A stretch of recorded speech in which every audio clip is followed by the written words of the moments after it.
Salat adalah tiang agama dalam Islam. Ia merupakan ibadah yang pertama kali diperintahkan langsung oleh Allah Subhanahu wa Ta'ala kepada Nabi Muhammad SAW dalam peristiwa Isra dan Miraj, tanpa perantara malaikat Jibril.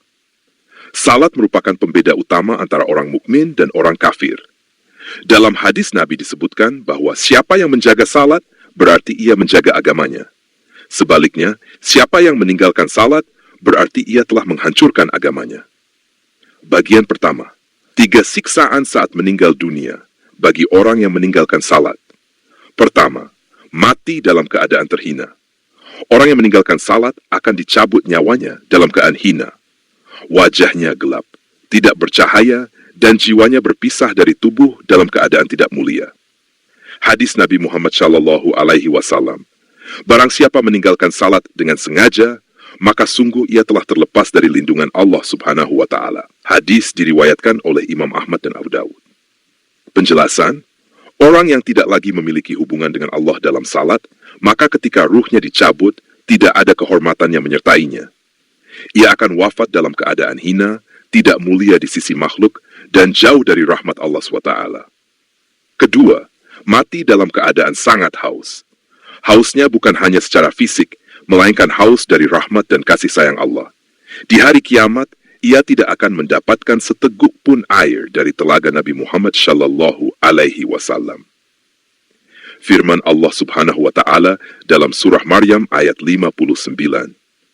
فَخَلَفَ مِنْ بَعْدِهِمْ خَلْفٌ أَضَاعُوا الصَّلَوَاتِ وَاتَّبَعُوا الشَّهَوَاتِ فَسَوْفَ يَلْقَوْنَ غَيًّا. Maka datanglah setelah mereka generasi yang menyia-nyiakan salat dan mengikuti hawa nafsu, maka mereka kelak akan menemui kesesatan. Lembah Gaya. Tafsir Ibnu Katsir, lembah Gaya adalah lembah di neraka Jahanam yang sangat dalam dan sangat panas, disediakan khusus bagi orang-orang yang menyia-nyiakan salat dan mengikuti hawa nafsu. Ketiga, mati dalam keadaan sangat lapar. Orang yang tidak pernah memberi makanan ruhani melalui salat akan menghadapi kelaparan batin yang dahsyat di akhirat kelak. Ia datang menghadap Allah dalam keadaan hampa dan tidak membawa bekal sedikit pun. Atsar dari Abdullah bin Mas'ud radhiyallahu anhu. Orang yang meninggalkan salat akan dibangkitkan dalam keadaan sangat lapar dan sangat haus, sedangkan di akhirat tidak ada makanan dan minuman kecuali bagi mereka yang kepada Allah Subhanahu wa Ta'ala. Bagian kedua, 3 siksaan di alam kubur bagi yang meninggalkan salat. Pertama, kubur disempitkan hingga tulang dirapatkan. Kuburnya menyempit begitu rupa hingga tulang-tulangnya saling merapat dan menghimpit jasadnya.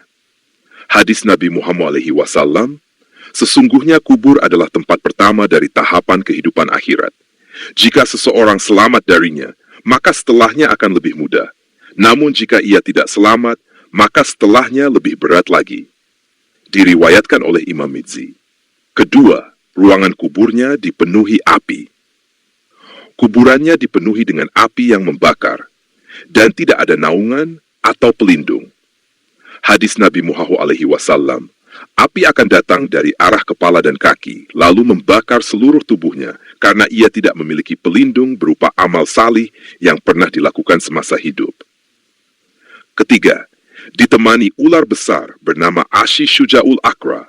Sebagian riwayat menyebutkan bahwa orang yang meninggalkan salat akan ditemani di dalam kuburnya oleh seekor ular yang sangat besar, bernama Ashi Syuja'ul Akra. Penjelasan ulama, Imam Ibnu Qayyim dalam kitab Al-Wa'abil Asy-Syaib menulis bahwa ular tersebut akan mematuk orang itu setiap waktu salat yang pernah ia tinggalkan. Setiap kali waktu salat masuk, ular itu datang dan menyiksanya dengan keras. Bagian ketiga, pendapat para imam mazhab mengenai hukum meninggalkan salat. Pertama, Imam Abu Hanifah rahimahullah. Orang yang meninggalkan salat dengan sengaja tidak dikategorikan kafir, tetapi ia telah melakukan dosa besar. Pemerintah berhak menjatuhkan hukuman berat seperti penjara atau cambuk hingga ia bertaubat dan kembali menegakkan salat. Kedua, Imam Malik bin Anas rahimahullah. Meninggalkan salat secara sengaja termasuk dosa besar.